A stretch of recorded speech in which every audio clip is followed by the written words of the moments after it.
하나님의 말씀 함께 보겠습니다. 하나님 말씀은 에베소서 3장 14절에서 19절까지 말씀입니다. 에베소서 3장 14절에서 19절 말씀. 제가 가진 성경은 신약 성경 313쪽에 있습니다. 에베소서 3장 14절에서 19절까지 말씀. 우리 교독하시고 19절 말씀 함께 읽겠습니다. 제가 먼저 읽습니다. 이러므로 내가 하늘과 땅에 있는 각 족속에게 그의 영광의 풍성함을 따라 그의 성령으로 말미암아 너희 속사람을 능력으로 강건하게 하시오며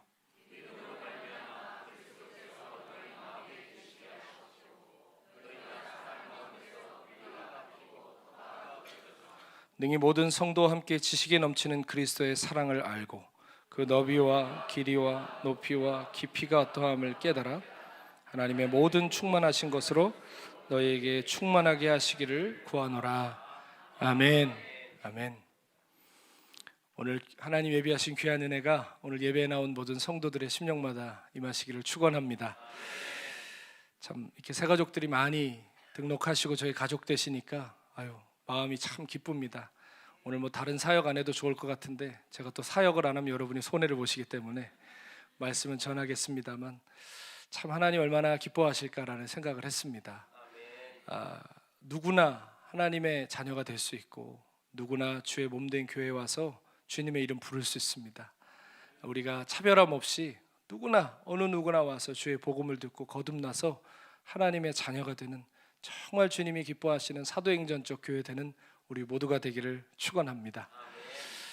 며칠 전에 뉴저지에서 지진이 발생했죠. 진도 4.8의 제법 센 지진이 있었습니다. 근처에 뉴욕과 펜실베니아까지 진동을 느꼈다고 하는데요.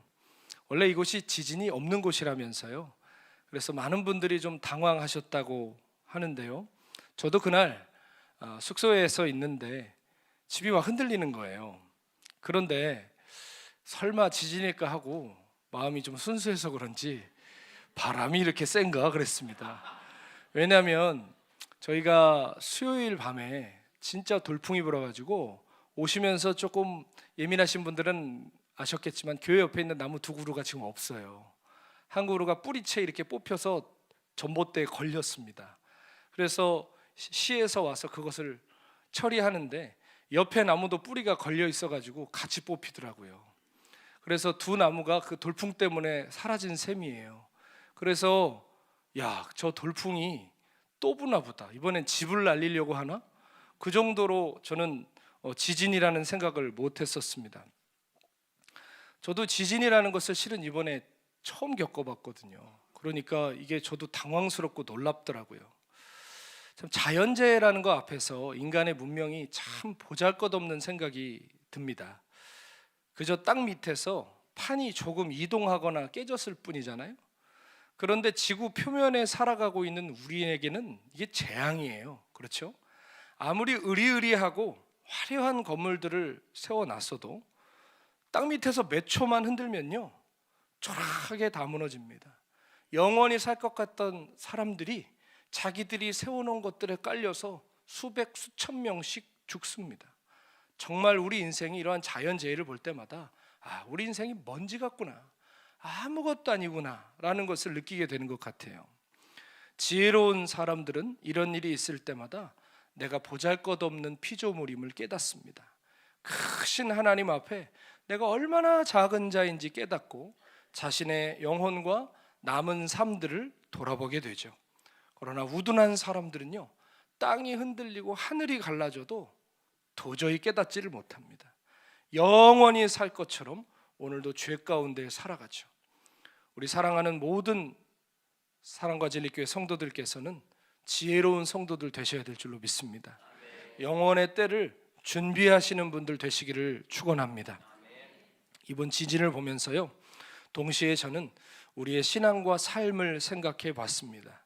우리가 이렇게 땅에 세워놓은 화려한 이 문명들이 겉으로 보기에는 참 그럴싸하고 멋있게 포장돼 있죠. 그런 것처럼 우리의 신앙과 삶도 아주 그럴싸하게 포장돼 있어요. 적지 않은 시간 속에 신앙생활도 하고 사회생활도 하다 보면서 하나님 앞에서 또 사람 앞에서 우리가 기본적으로 어떻게 행동해야 되는지 우리는 알고 있습니다. 그러나 그 과정을 거쳐가면서 우리 안에 하나 역기능이 일어나는데, 그것은 내 속에 있는 진짜 나와 사람들에게 보이는 외적인 나를 철저하게 분리하는 법을 배우게 된다는 것입니다. 이것은 겉으로 볼 땐 굉장히 나이스하고 점잖은 사람 같지만 실제로 속으로 들어가 보면 그 인격이 성장해서 그런 게 아니라 사회적 스킬이 늘고 종교적 스킬이 는 것뿐입니다.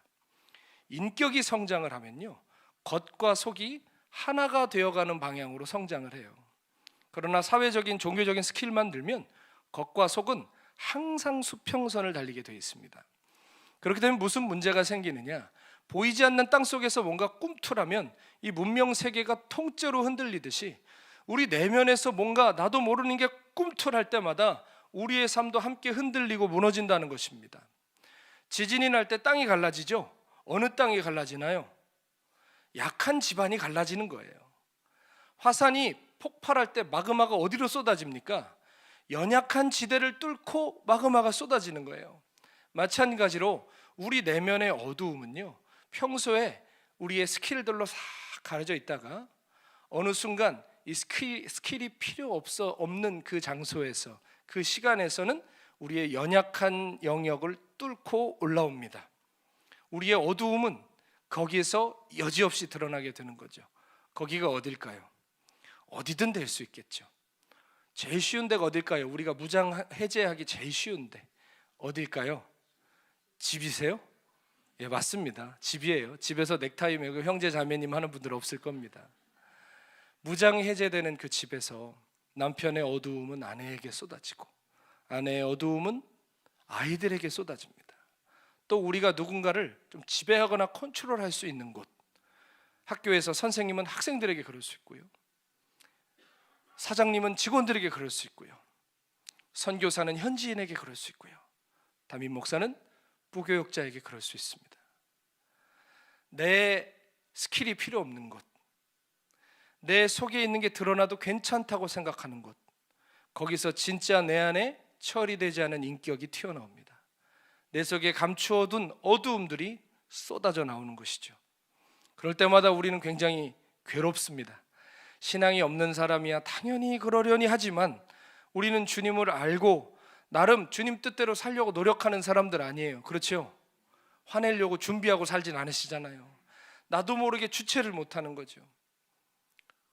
왜 우리는 이렇게 남들이 볼 때 저런 면이 있어? 할 만한 이중적인 모습을 가지고 있어야만 할까요? 거듭나지 못해서 그럴까요? 지금까지 받은 은혜는 은혜가 아니어서 그럴까요? 참 별 생각이 다 듭니다. 저도 목사이기 전에 한 사람의 신앙인으로서 이 부분이 너무나 궁금하고 간절했어요. 왜냐하면 저도 여기까지 오는 동안 제 스스로의 이 내면의 어두움 때문에 참 많이 고통하고 헤매는 시간을 제가 가졌기 때문이에요. 제가 겉으로 볼 때는 굴곡 없이 산 것 같죠. 둥글둥글하고. 근데 저도 차차 풀어가겠습니다. 제가 강사로 오면 오늘 다 푸는데요, 제가 목회를 해야 되기 때문에 차차 풀겠습니다. 저도 할 이야기가 많은 사람입니다. 저도 제 속에 어둠의 흔적들 너무너무 많은 사람이에요. 그래서 너무 고통하는 시간들을 주님을 만나고 나서도 많이 가졌었어요. 저는 평생 교회를 떠나본 적이 없습니다. 항상 그 신앙의 울타리 안에서 어릴 때 자랐고요, 20대 때는 한국에서 사역하며 교회와 기도원에서 10년 정도의 시간을 보냈습니다. 30대 때는 선교사가 돼서 아프리카로 갔고요, 그곳에서 또 이민 목회도 경험했습니다. 그리고 이제 40대 문턱에서 미국에 와서 또 다른 이민 목회를 하고 있는데요, 정말 각양각색의 그리스도인을 제가 다 만나지 않았겠습니까? 그래도 교회 안에, 기도원 안에, 선교지에 이런 곳에 있는 그리스도인이라면 좀 무언가 우리가 다를 것이라는 기대를 하잖아요. 생각해 보십시오. 기도원에 오시는 분들이 얼마나 갈망이 대단하시겠어요. 밤낮으로 울부짖고 기도하시고요, 대화를 시작하면요, 무슨 무협지 보는 것 같아요. 뭘 봤다, 들었다, 말씀하셨다, 가라고 그랬다, 간증만 들어보면요, 이 간증 끝나고 들림받을 것 같아요. 그런데 문제는 뭘까요? 그런 사람들 붙여놓으면 어마어마한 싸움이 납니다. 조금만 안 알아주면 노여워서 견디지를 못합니다. 뭘 봤다는 사람, 듣는다는 사람들이 그렇게 많은데 하나가 되지 못해요.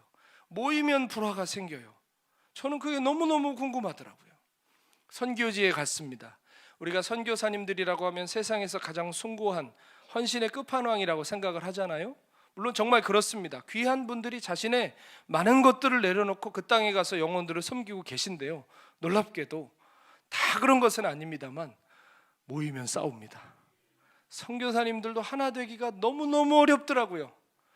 그 땅이 각박해서 그런지 작은 것 하나 때문에 서로 원수가 돼서 쳐다보질 않습니다. 오히려 이웃 종교 사람들이랑은 잘 지내세요. 왜냐하면 다른 종교들이 많잖아요. 이슬람도 있고 힌두교도 있고. 그 사람들이랑 인사를 하는데요, 마음 상한 동료 선교사랑은 안 쳐다봐요. 야, 이런 일이 있을 수 있구나. 저 목사지만 목사라고 다르겠습니까? 목사들끼리 한번 모아놓으면요, 그렇게 좋은 장면 안 나오더라고요. 때론 어떤 분을 보면서 또 누가 저를 향해 그렇게 생각할 수도 있어요. 저 사람 예수를 믿는 사람이긴 하나? 생각이 드는 경우도 있더라고요. 어디 하나 예외가 없습니다. 성도나 사역자나 다 같은 위기 속에 있어요. 미국에 사나 한국에 사나 케냐에 사나 매한가지예요. 모두 자기 내면에 있는 어두움들을 사회적인 종교적인 스킬로 가리고 사는 것뿐이에요. 그리고 그 스킬이 필요하지 않는 곳에서는 여지없이 자기 속에 어두움이 나와서 삶을 삼켜버리는 것입니다. 그렇다면 우리는 어떻게 해야 될까요? 방법은 없는 건가요? 이렇게 사는 건가요? 복음은 여기까지인 건가요? 성경에는 분명 복음에는 하나님의 능력이 나타나서 믿는 자를 능히 구원하신다고 하시는데, 그 구원은 그저 죽어서 천국만 보내주는 구원이고 현재 우리 삶에 있는 어두움에서는 우리를 구원 못하는 복음인가요? 우리는 이 민망하고 불편한 진실 앞에서 둘 중에 하나를 선택해야 됩니다.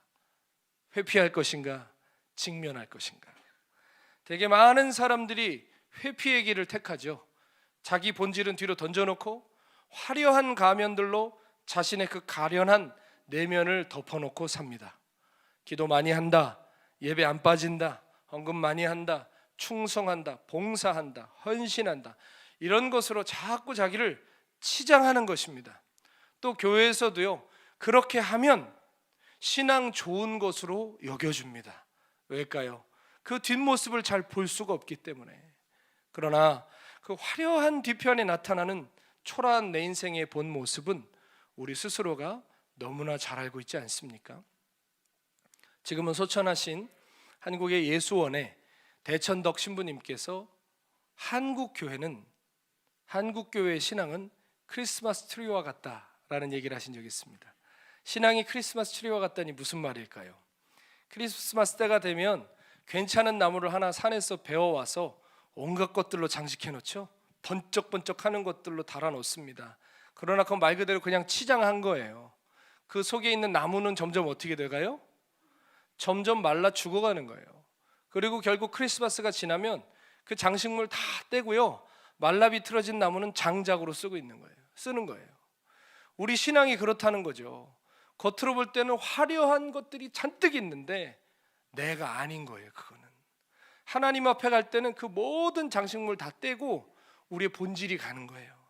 빼짝 마르고 아무것도 없는, 그렇게 하나님 앞에 서면 안 되지 않겠습니까? 화려한 것들로 반짝이는 것이 나라고 착각하면 안 돼요. 그 속에 있는 나는 오히려 지금 죽어가고 있지 않은지, 말라가고 있지 않은지, 우리의 내면의 문제들과 직면할 수 있어야 됩니다. 저는요, 큰 스승을 따라오면서 정말 십자가의 길에 대해서, 바른 복음에 대해서 그 길을 걷는 수많은 사람들을 봤고요, 저도 그 무리 중에 한 사람으로서 그 길을 걸어봤어요. 그런데 하나님이 저에게 주신 소명이라고 저는 믿는데요, 어느 날부터 어떤 사람들에게 눈이 가느냐, 분명히 주님을 알고 은혜를 알아요. 그런데 이 처리되지 않은 내면의 여러 가지 연약함 때문에 주님을 따라가다가 주저앉는 사람들, 못 가게 있어서 비틀거리는 사람들, 이상하게 그런 분들을 보면 마음이 그렇게 가요. 왜 그럴까요? 제가 그랬기 때문에.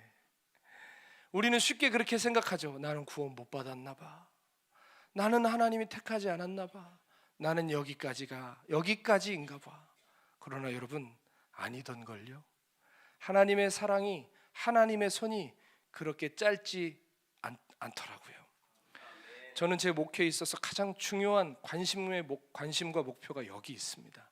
속사람이 강건해지는 신앙, 건강한 인격과 신앙을 가진 그리스도인. 저는 정말 그러한 성도를, 그러한 교회를 보고 싶습니다. 우리가 아무리 은사를 받고 대단한 능력들을 소유했어도 우리의 인격이 예수님 안 닮아가면 무슨 소용이 있겠습니까? 고린도 교회도 그랬잖아요. 은사가 넘치는 교회예요. 방언하고 예언하고 병 고치고 통역하고 온갖 것이 다 있었는데 모이면 싸우고요, 삶으로 들어가 보면 온갖 죄들이 다 있었어요. 지금 우리가 교회에 나와서 몇 시간을 기도하느냐, 몇 가지 방언을 하느냐, 무슨 은사를 받았느냐, 이거는 죄송합니다만 본질은 아니에요. 그건 꽃이에요. 꽃. 농부가 사과를 심을 때는 사과 꽃을 보려고 심나요? 사과 열매를 보려고 심나요? 배꽃을 보려고 배를 심나요? 배 열매를 따려고 심나요? 배 열매를 따려고 하죠. 은사나 우리의 헌신이나 사역은 꽃이에요. 꽃. 꽃도 아름다워야죠. 꽃도 만개해야죠. 그러나 꽃 떨어진 자리엔 반드시 뭐가 피어야 돼요? 열매가 맺혀야 돼요. 성령의 열매, 예수님을 닮은 사랑의 인격이 우리 안에 나타나지 않으면 그 나무는 찍혀 불에 던지는 거예요. 좋은 열매 맺지 못하는 나무보다 찍혀 불에 던지우리라. 그러므로 여러분, 1만 마디 방언하는 것보다 5마디 말로 옆 사람 격려하세요. 옆 사람 손잡아 주세요. 그게 신앙이에요. 근데 이런 얘기하면 재미가 없어요. 그렇죠? 사랑하라 그러면 재미없어. 저 누가 몰라?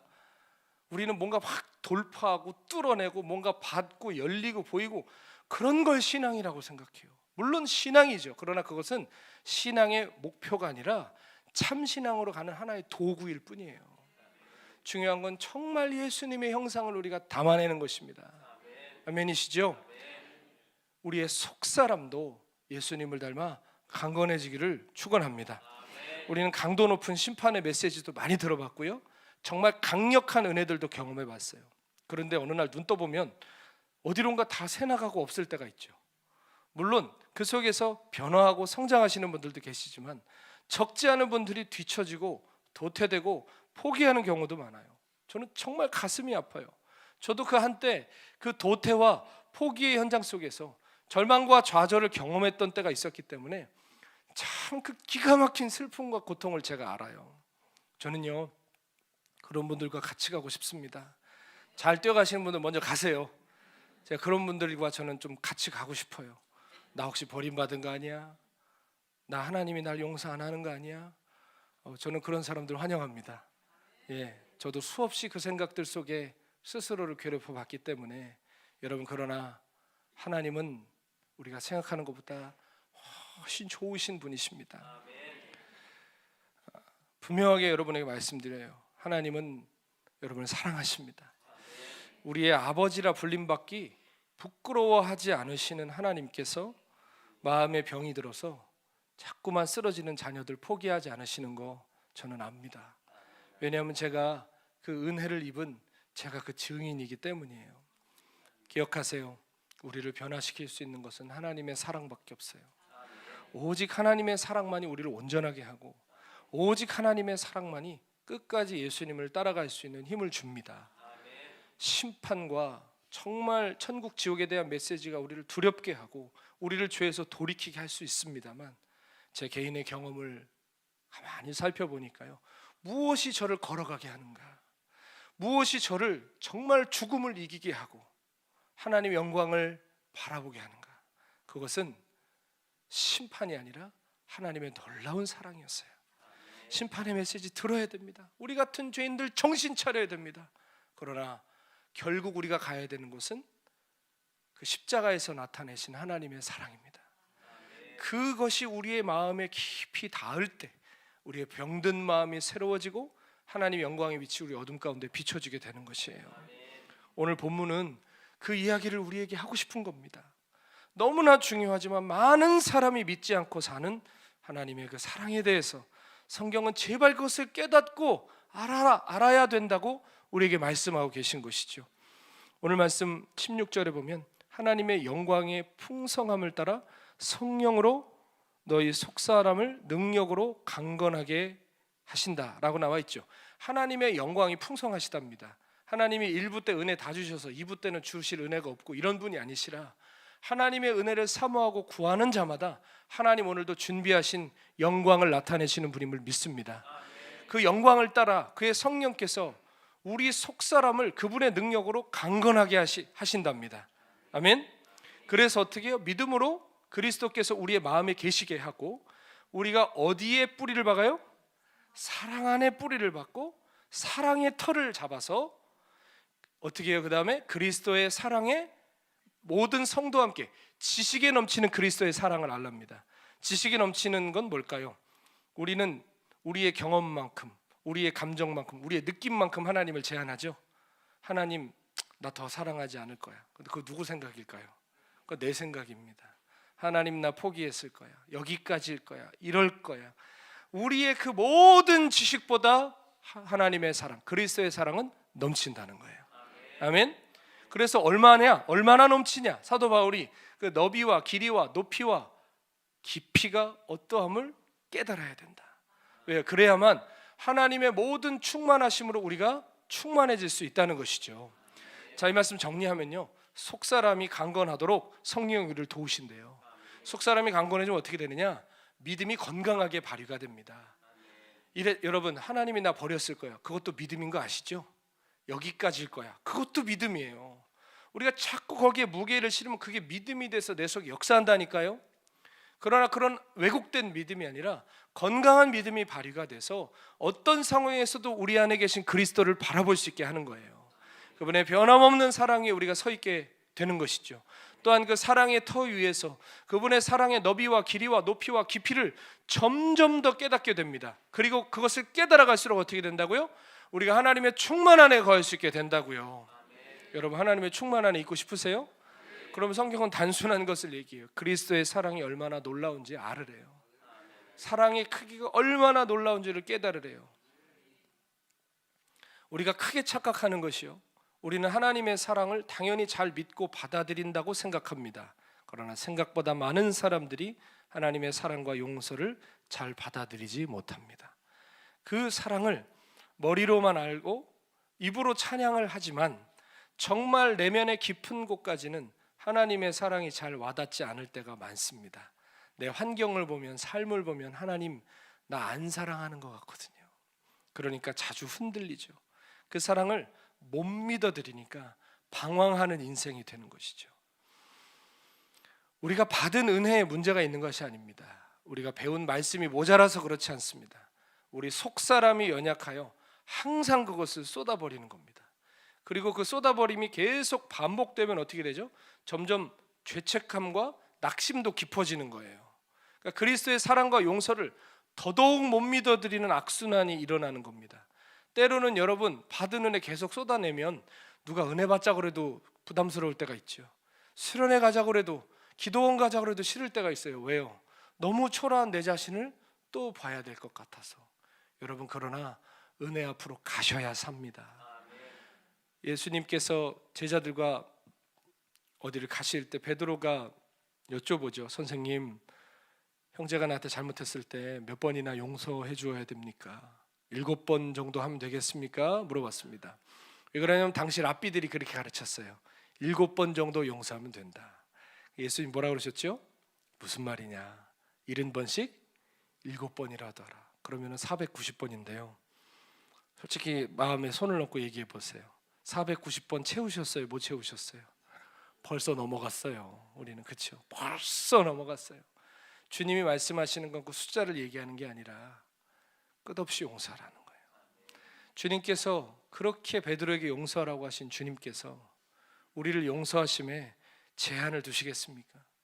근데 우리는 자꾸 뭔가 수치화시키고 싶죠. 몇 번이에요? 얼마만큼 더해요? 그러나 하나님의 사랑이 얼마나 큰지 사도 바울이 오죽하면 그 넓이와 깊이와 높이와 깊이를 더 내가 알기를 원한다. 정말 그거를 측량할 수 없는 그 사랑을 너희가 알아야 된다라고 얘기하지 않겠습니까? 그 찬양 아세요? 나를 지으신 주님 내 안에 계셔 내 이름 아시죠? 이 찬양 있잖아요.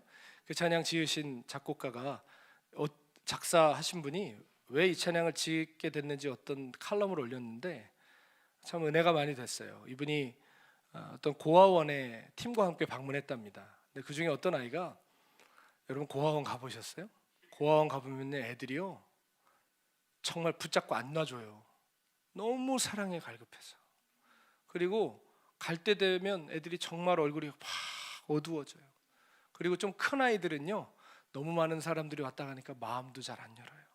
참 그런 아픈 상황 속에 있는데 어떤 어린아이가 와서 그 찬양 사역자 다리를 꽉 붙들고 아저씨 저는 이름이 누구예요?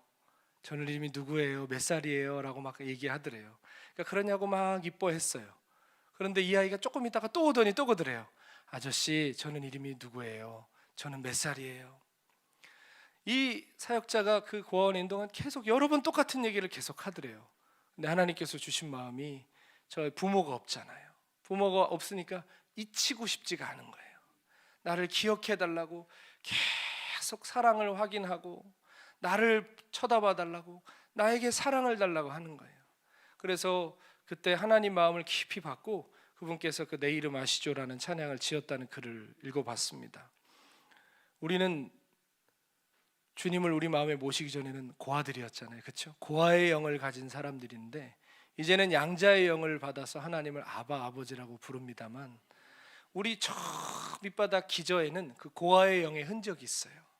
그래서 조금 우리가 뭐를 잘못한다든지 우리가 죄를 지었다든지 우리가 뭔가 하나님을 기쁘시게 못했다고 생각하면 하나님의 사랑에 대한 신뢰가 우리 속에 흔들릴 때가 있습니다. 우리 속사람이 강건해진다는 것은요 그리스도의 변함없으신 사랑을 믿어드리는 거예요.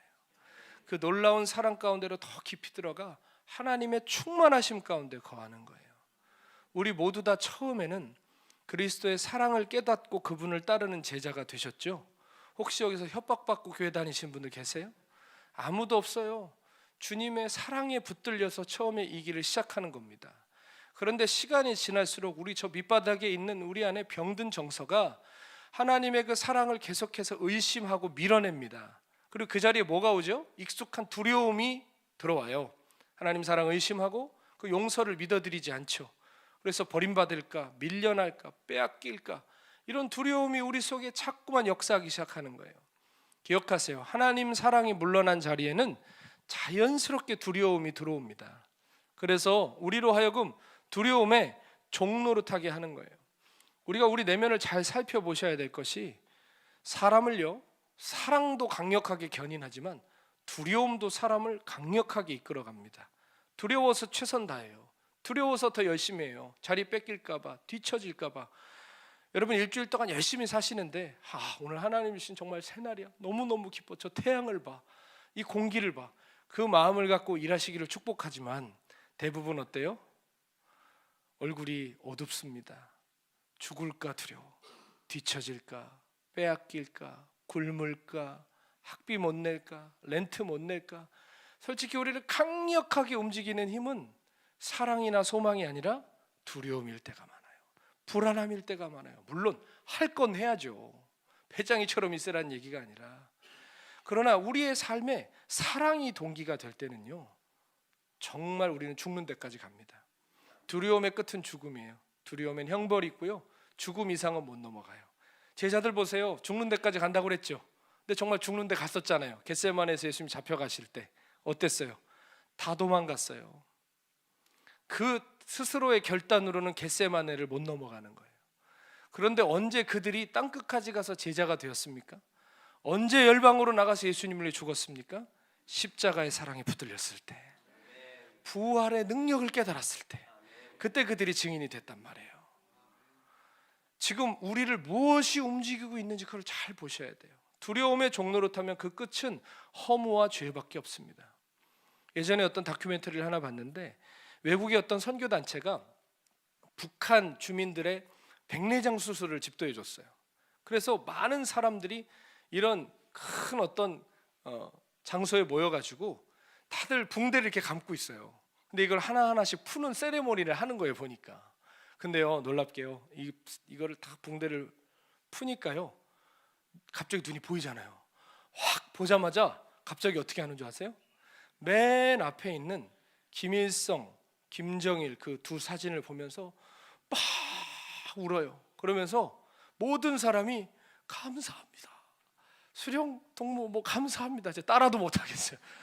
감사합니다, 감사합니다 하는데 무섭더라고요. 뭘 해줬는데요, 그 두 사람이. 그런데요, 더 무서운 건 뭔지 아세요? 눈을 보면 두려움에 쌓인 눈이에요. 눈이 이게 자기 정신이 아니에요. 보이기는 보이는데 일단 뭐를 살기 위해서 뭘 해야 되는 건지 아는 거죠. 진심에서 나오는 게 아니에요. 아마 그분들 기회만 되면 탈북하지 않겠습니까? 기회만 되면 그 땅에서 벗어나려고 하지 않겠습니까? 마찬가지예요. 두려움이 동기가 되면 우리 뭔가 열심히 하는 것 같지만요, 기회 될 때마다 그 삶에서 나오고 싶어요. 기회 될 때마다 내 뜻대로 살고 싶어져요. 두려움에 끌려가면. 오늘 우리를 움직이는 힘은 사랑입니까? 두려움입니까? 이렇게 해야 하나님이 날 사랑하시겠지, 이렇게 해야 내 죄를 용서받겠지, 이렇게 살아야 내 죄값을 치를 수 있겠지. 항상 우리 안에 이런 채무자의 마음이 있어요. 그러다가 어려운 일이 딱 닥치면 어떤 해석을 해요? 거봐, 나 죄값을 치르는 거야. 거봐, 하나님이 나 사랑하지 않잖아. 스스로를 자꾸 두려움에 끌려가도록 만듭니다. 그 결과 우리는 스스로의 삶도 어둠 가운데로 몰아넣지만 더 나아가서 이웃도 사랑할 수가 없어요. 그리스도 안에서 자신이 용납됐다는 것을 믿지 못하면 다른 사람 용납 못하는 겁니다. 나를 사랑할 줄을 모르면 다른 사람은 더더욱 사랑할 줄 모릅니다. 이웃을 사랑하고 용납하려면 먼저 그리스도 안에 있는 나를 사랑하고 용납하는 법을 배워야 되는 거예요. 우리는 자아를 부인하라고 배웠죠. 그러나 여러분 아셔야 될 게 부인해야 될 자아가 있고 사랑해야 될 자아가 있어요. 부인해야 될 자아는 뭘까요? 우리의 죄의 종로로 타던 옛 자아. 그거는 날마다 십자가 지고 부인해야 됩니다. 그러나 사랑해야 될 자아는 뭘까요? 그리스도 안에서 새로운 피조물 된 나, 그리스도의 신부된 나, 그것은 우리가 사랑해야 돼요. 자, 옛자를 사랑하면 어떤 열매가 맺히냐? 이기적인 열매가 맺혀요. 자기만 알아요. 그러니까 막 은혜 받았다고 하는데 자기만 아는 사람들 있죠? 잘못 가는 사람들이에요. 근데 그리스도의 사랑을 알고 그 안에서 자기를 용납한 사람은 그 사랑이 어디로 갈까요? 이웃에게로 가는 거예요. 이웃을 사랑하는 열매로 맺힙니다. 하나님의 사랑은요, 어쩌면 우리가 가장 믿어드리지 못하고 있는 가깝고도 먼 진리입니다. 하나님의 사랑이 복음의 기초잖아요. 우리 신앙의 원동력이잖아요. 그런데도 우리는 그 사랑을 잘 믿어드리지를 못해요. 그러니까 우리 인생을 향한 하나님의 의도를 계속해서 오해하는 겁니다. 나의 행위로 하나님의 사랑을 자꾸 얻어내려고 합니다. 혹은 하나님의 사랑을 자기 식대로 이해해서 자기를 죄 가운데로 방치하고 방종하는 잘못된 신앙이 되기도 합니다. 모두 다 하나님의 사랑을 제대로 알지 못하고 제대로 믿지 못해서 일어나는 일들입니다. 하나님의 사랑은 감각적인 사랑이 아니에요. 요즘 뭐 도파민에 대한 강의가 많던데 그 도파민 줄줄 흘러나오는 그런 자극적인 사랑이 아니에요. 우리는 자꾸 그런 거 원하죠. 오늘 찬양 좋았어. 찬양 좋았다는 건 눈물 좀 났다는 얘기입니다. 오늘 기도가 뜨거웠어. 여기 뭔가 쩌릿한 게 있었다는 얘기입니다. 자꾸 우리는 뭔가 은혜를 느낌과 연결시켜요. 느낌과. 그러나 오히려 반대예요. 우리의 느낌과 상관없이 하나님 언제나 우리를 사랑하시고 우리 곁에서 우리를 붙들고 계세요. 근데 그게 잘 믿어져야 된다니까요. 근데 우린 여기가 쩌릿하지 않으면, 눈물이 안 나면, 좀 식으면, 남 같지 못하면 하나님도 나를 그렇게 볼 것 같은 그런 마음이 있습니다. 오해하지 말 것이, 제가 이런 말씀 드리는 건 어떤 모양이든 하나님 다 받아주신다, 이게 아니에요. 자꾸 스스로를 정죄하고 하나님의 사랑을 믿어드리지 못하는, 그래서 자학하고 예수님을 따라가지 못하는 그 영혼들에게 오늘 드리는 말씀이에요. 우리 안에 주님이 계시면 결코 우리는 배짱이처럼 살 수가 없어요. 우리는 언제나 십자가의 빛을 바라보면서 그 길을 걸어갈 운명들인 것입니다. 요한복음 3장 16절에 하나님의 사랑에 대해서 말씀하시죠. 하나님이 세상을 이처럼 사랑하셔서 하나밖에 없는 그 아들을 우리를 위해 주셨답니다. 그 아들을 나 대신 십자가에 내어주신 나의 형편과 상황과 상관없는 변함없는 사랑, 우리가 이 세상에서 경험할 수 없는 항상 신실하신 사랑, 그것이 하나님 사랑이라는 거예요. 여러분, 변함이 없다, 신실하다, 솔직히 이런 말들을 우리가 문학적으로는, 찬양 가사로는 표현할 수 있지만 실제로 이 땅에서 경험해 보신 적 있으세요? 부모님이 우리에게 이런 사랑 줄 수 있나요? 배우자가, 친구가, 누군가가 이 사랑 우리에게 줄 수 있나요? 세상에 있는 사랑은 모두 조건부 사랑입니다. 우리 가진 것 보고, 또 그 사람도 내게 원하는 게 있어요. 채워지지 않으면 다 떠나는 거예요. 싸우는 거예요. 가장 불행한 가정생활이 무엇입니까? 서로에게 원하는 것만 있는 거죠. 내게 이렇게 해줄 때 내가 널 사랑할 거야. 근데 그렇게 누가 채움을 받나요? 그러니까 가장 사랑하는 사이라고 생각했지만 가장 미워하는 관계가 될 수도 있는 것입니다. 세상에 있는 사랑은 다 이렇게 조건부 사랑이에요. 변하는 사랑이에요. 모조품 사랑이에요. 그러나 성경은 우리에게 진짜 사랑을 말합니다. 요한일서 4장 10절에 보면 사랑은 여기 있으니 우리가 하나님을 사랑하는 것이 아니요 하나님이 우리를 사랑하사 우리 죄를 속하기 위하여 화목제물로 그 아들을 보내셨습니다. 우리를 먼저 사랑하신 그 사랑, 그 아들을 통해 보이신 사랑, 죄인을 사랑하신 사랑, 그 사랑을 우리가 알아야 우리도 사랑할 수 있다는 얘기예요. 그 사랑을, 하나님의 그 진심을 믿을 때 우리들의 병든 마음은 고쳐지고 우리의 어두움은 물러가게 될 것입니다. 이런 얘기하면 재미없죠? 다 알아요. 그러나 설교 제목이 있잖아요. 가장 믿지 못할 진리. 우리가 가장 믿지 못한다니까요, 하나님의 사랑을. 우리가 하나님의 사랑을 믿으면 이렇게 못 살아요. 하나님의 사랑을 정말 깨달으면 이 수준으로 살지 않아요. 하나님의 충만함이 우리 속에 계셔서 우리 안에 그 충만함이 나타나게 되어 있습니다. 저는 주님을 인격적으로 만난 지 25년 정도 됐습니다. 하나하나 풀어가겠지만 제 내면에 참 굴곡이 많고 많은 인생에 참 아픈 장면들이 저도 있었습니다. 그러나 또 그것 때문에 제가 마음이 가난해져서 하나님을 찾기도 했죠. 그런데 하나님을 만나고 여기까지 오는 동안도 제가 그 하나님의 사랑을 잘 믿어드리지 못하는 순간이 너무 많았습니다. 하나님의 의도를 굉장히 자주 오해했습니다. 성경이 말씀하시는 하나님보다 제 느낌과 감정이 말하는 하나님을 자주 따라갔습니다. 그러니까 제 신앙생활이 늘 불안하고 두려웠죠. 언제든 나를 버릴 수 있는 하나님, 나까지 거야 언제든지 대체할 수 있는 하나님, 나를 중요하게 생각하지 않는 것 같은 하나님, 자꾸만 내면에서 이런 하나님을 만들어내니까 제 삶이 두려움으로 움직이겠어요? 사랑으로 움직이겠어요? 자꾸 두려움이 기제가 돼서 주님의 일을 하고 주님을 따라가게 되는 거죠. 버림받지 않으려고, 밀려나지 않으려고, 대체되지 않으려고 정말 최선을 다했습니다. 그러나 항상 저보다 뛰어난 사람이 있더군요. 제가 항상 칭찬을 받지는 못하더군요. 그러니까 그 끝에 가면 뭐가 있어요? 공허와 실망이 있고, 그 공허함을 채우기 위해 죄를 짓는 이런 부끄러운 삶이 제 삶에도 순간순간 있었습니다. 그러다가 어느 날은요, 하나님에 대한 묘한 반감과 자포자기하게 되는 마음까지 생기더라니까요. 아니, 나를 이 정도밖에 안 만들어 놨는데 너무 큰 걸 요구하시는 거 아니야? 도대체 나보고 어떻게 하라는 거야? 그런 마음 들어보셨죠? 예, 감사합니다.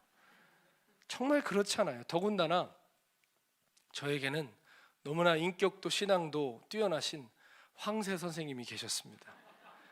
뱁새 같은 제자가 못 쫓아가는 거예요. 그러니까 더 자괴감에 빠지는 거예요. 나는 이거 안 되나 보다.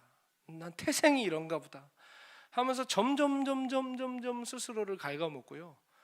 나중엔 어떤 지경이 되냐? 그렇다고 교회를 떠나거나 주님을 떠난 건 아닌데요, 그렇다고 또 따라가지도 않아요.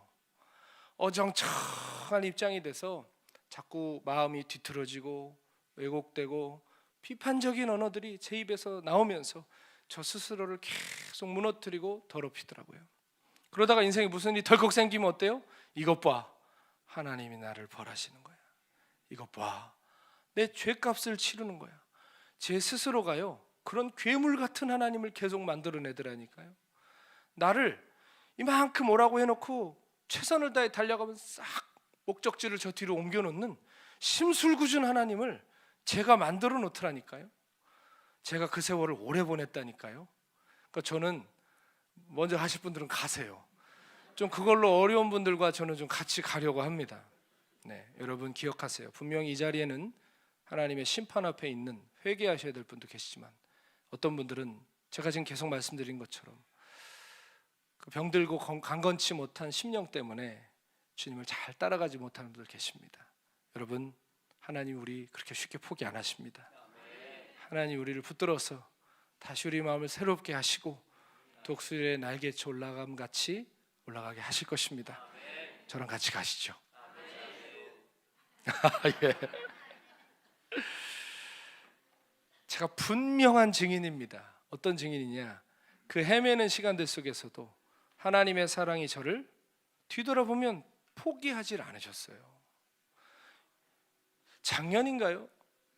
전라도 광주에서 어떤 정신분열을 앓고 있는 딸이 아파트 7층에선가 창문을 열고 뛰어내리는데요, 기적같이 엄마가 가가지고요 50이 넘은 엄마가 애를 붙잡았어요.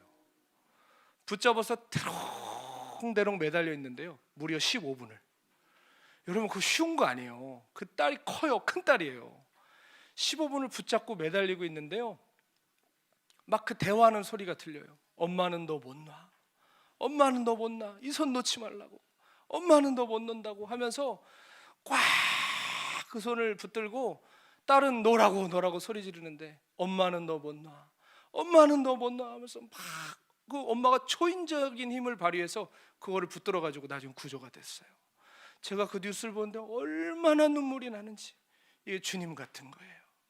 우리는 우리 스스로의 삶을 놓고 싶을 때가 있잖아요. 적당히 살고 싶고 이 정도까지만 하자, 스스로 무너지고 싶은데 주님이 우리 손 붙드시고 놓지 않으시더라고요. 저는 정말 불량품이에요. 저는 이거 끝난 사람이에요, 뒤를 돌아보면. 그런데 하나님의 그 약속이, 그 사랑이 저를 포기하지 않고 붙드셔서 오늘 제가 이 자리에 조금이라도 목사의 흉내를 내고 서 있을 수 있더라고요. 그 숱한 내면의 전쟁을 치르면서 제가 여기까지 왔는데요, 하나님은 지치지도 않으시는가 봐요. 제가 하나님이었으면 저한테 지쳤을 거예요. 야, 이제 그만 좀 해라. 아주 지긋지긋하다 했을 텐데 하나님은 그러지도 않으신가 봐요. 제가 수없는 실패를 하고 열방을 떠들면서 깨달은 분명한 진실 하나, 그건 남들이 못 깨닫는 대단한 게 아니라요, 단순하고 우리 모두에게 계시던 그 진리가 제 안에 깨달아졌어요. 하나님이 날 사랑하시는구나. 물론 또다시 흔들리고 몸서리치기 힘든 나날도 제 삶에 있지만 그래도 주님의 사랑을 믿는 법을 배워가는 것 같아요. 그래서 하루하루 힘들고 어려울 때 왜 없겠어요? 그러나 그래, 그럴지라도 하나님 나 사랑하시오. 그럴지라도 내 곁에 계시오. 부활의 주님 나와 함께 계시오. 그러면서 그 시린 하루를 지나고 나면 다음 날 알게 돼요. 하나님이 날 붙들어 주셨구나. 하나님이 날 사랑하시는구나. 제가 한국에서 목회할 때 제 친구 목사가 저한테 문자 하나를 보냈는데, 링크 하나를 보내왔어요. 찬양 하나인데 찬양 제목이 아 맞다예요. 뭐 찬양 제목이 이래? 그리고 이거 뭐야? 그랬더니 한번 들어봐. 내가 이 찬양 들으면서 통곡을 하고 울었다는 거예요. 그래서 제가 야, 넌 무슨 목사가 돼가지고 그렇게 울어? 하고 이렇게 놀렸죠. 그리고 제가 그날 하루 일과가 끝나고 거의 자정 무렵이 돼서 이제 집에 가려고, 제가 한국에서 목회할 때 지하 주차장이 있었거든요. 교회 지하 주차장에 가가지고 이제 출발하려고 그러는데 이제 집까지 가려면 한 20분 25분 걸리니까 그래, 찬양 이거 들으면서 가야 되겠다 하고 클릭을 하고 딱 듣는데 찬양 제목이 되게 좀 어린이 찬양 같잖아요. 아 맞다. 그래서 그 찬양 듣고 울었다고 그러길래 제가 놀린 거거든요. 무슨 어린이 찬양 같은 걸 듣고 울었나. 근데 봤더니 어린이 찬양이 아니에요. 제가 노래 한번 불러드릴게요. 하나님이 날 참 사랑하시네. 하나님이 날 참 사랑하시네. 하나님이 날 참 사랑하시네. 하나님이 날 참 사랑하시네. 세월에 묻혀 현실에 갇혀 잊고 살다가도 그냥 살다가도 어느 날 문득 생각해보면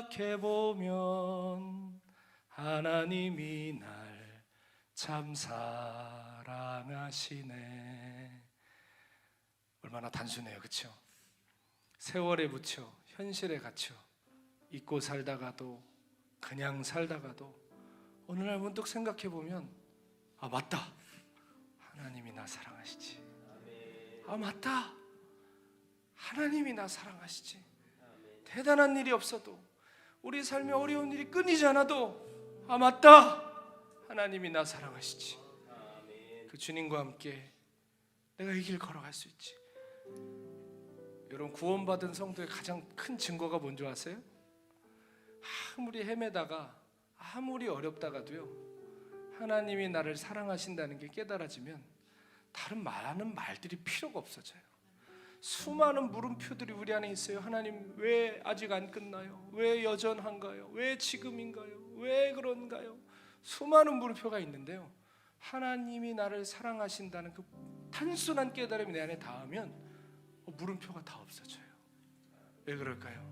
우리 안에 그 주님이 계시기 때문입니다. 그 실패해서 도망간 베드로에게도 하나님이 다른 거 물어보셨나요? 주님이 네가 나를 사랑하느냐? 우리 안에 사랑의 불만 탁 붙으면요, 우리 안에 온갖 어두움은 다 물러갑니다. 그러니까 여러분, 제가 너무나 단순하지만 우리가 믿어드리지 못하고 있는 진리, 하나님이 우리를 참 사랑하신다는 거, 당신의 피로 값주시고 다 사신 그 백성들을 잊지 않으신다는 거 오늘 꼭 기억하셨으면 좋겠어요. 그 사랑을 믿어지니 그 사랑이요, 제 삶에 조금씩 정말 담백하게 믿어지기 시작하면서 제 안에 변화가 일어나기 시작했는데요, 그것은 뭐냐면 먼저는 저 자신을 그리스도 안에서 사랑할 수 있는 마음을 갖게 됐어요. 그러니까 자연스럽게 주변 사람들을 사랑하게 됐는데 저의 사랑하는 가정, 제 아내와 아이들을 진심으로 어느 날부터 사랑하게 되더라고요. 그리고 주변 사람들을 인격적으로 대하게 됐어요. 그리고 무엇보다 제게 주어진 자리와 이 삶을 소중하게 여기게 됐어요. 예전에는요, 어떻게든 잘해서 1등하고 싶었어요. 남들보다 앞서고 탁월해야만 하나님이 저 쓰실 수 있다고 생각했어요. 그러니까 때로는 어떨까요? 집에서 전화 오는 것도 싫고, 애들이 뭐 아빠 보고 싶어요, 그런 말도 귀찮더라고요. 왜요? 나는 달려가야 되는데 왜 내 발목을 잡아? 가정도 짐처럼 생각했던 적이 있어요. 제가 정말 부끄럽지만 주변 사람들도요, 필요한 사람들만 교제하는 것이 유익하다고 생각했었고, 제 삶의 자리에 해도 잘 안 되는 저 스스로에 대한 불만족이 많았어요. 그러나 하나님이 저를 사랑하시고 오늘 제게 허락하신 이 일상을 하나님도 소중하게 여기시더라고요. 하나님은 어디 화려하고 대단한 사역 현장에만 계신 게 아니라 오늘 여기 나와 계시더라고요. 그 주님이 보이니까, 그 주님이 믿어지니까 오늘이 가치 없지 않더라고요. 너무 평범한 일상이지만 주님과 걷는 하루더라고요. 모든 것이 조금씩 새롭게 보이고 그 시선 안에서 제가 정말 하나님 원하시는 형상대로 자라가려고 이전에는 없던 노력을 하게 되더라고요. 사랑하는 여러분, 우리를 향하신 하나님의 사랑을 좀 믿어주시지 않겠습니까? 그 사랑은 우리의 지식을 뛰어넘는답니다. 우리의 느낌이나 경험이나 생각보다 크시답니다. 오죽하면 바울 사도가 길이와 너비와 높이와 깊이, 우리가 알고 있는 그 공식까지 얘기하면서 그걸 좀 깨달으라고 얘기하겠습니까? 우리 마음 크기만한 하나님, 내 정서를 못 넘어가는 하나님, 내 경험보다 작은 하나님, 그런 우상 같은 하나님 우리 속에 다 사라져야 되겠습니다. 그리스도의 사랑을 깨닫는 만큼 하나님의 충만함이 오늘 우리 가운데 임할 거예요. 하나님의 충만함이 우리 안에 머무는 만큼 우리 속사람은 강건해질 것입니다. 속사람이 강건해지면 이제 결코 거짓 사랑에 휘둘리지 않고 주님의 완전하신 사랑 안에 거하게 될 거예요. 제가 여기서 목회하는 동안 우리 함께 그 여행을 했으면 좋겠습니다. 하나님의 사랑을 찾아가는 여행, 그리고 그 안에서 나를 찾아가는 여행. 그러다 보면 금방 깨달을 거예요. 우리가 하나님의 사랑을 찾아 나선 것 같지만 하나님이 이미 우리를 먼저 찾아오셨구나. 우리를 먼저 사랑하셨구나. 그 사랑에는 변함이 없구나. 그것을 깨달음으로 말미암아 하나님을 사랑하고 그 안에 있는 나를 사랑하고 그 사랑으로 이웃을 사랑하는 데까지 나아갈 수 있는 저와 여러분 다 되기를 축원합니다. 성령께서 오늘 우리의 마음눈을 밝혀주셔서 그 진실하신 주님의 사랑을 깨닫게 하실 줄로 믿습니다. 함께 우리 찬양하면서 십자가 그 귀하신 사랑 앞에 나가겠습니다.